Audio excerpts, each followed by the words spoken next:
I recently performed at Lincoln Center Atrium. I'm working on a piece now called the Tao of Abbey Lincoln. So Tao meaning philosophy. If you're not familiar with Abby Lincoln, she came into prominence in the 60s as an actress and singer. In 2020, I was sitting on my couch and I was meditating and she came through. I called a friend of mine, LaFrey, who performed with me at Lincoln Center, and was just like, hey, will you be the Max Roach to my Abby Lincoln? And she was like, yeah, let's do something.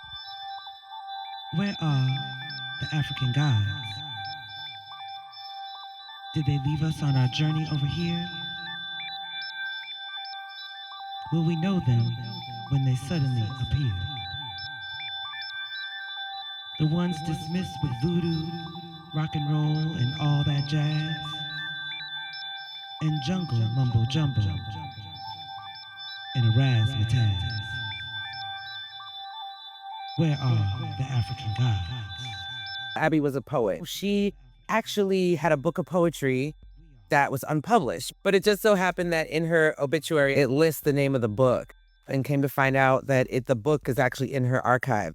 They were able to share with me some of the work from that unpublished book. So that is my project. I'm taking some of the pieces from that book and then I'm creating new compositions. While Abby was a jazz singer, that was her genre, I'm not doing a jazz project. I've been really dipping my toe into electronics using loopers and drum machines, things like that. That's new for me. Like, I'm very much an analog girl. I have a band. I know how to rock that band, but I've really been wanting to shift, bring Abby into the future, create some new sounds around her words, introduce her to new people.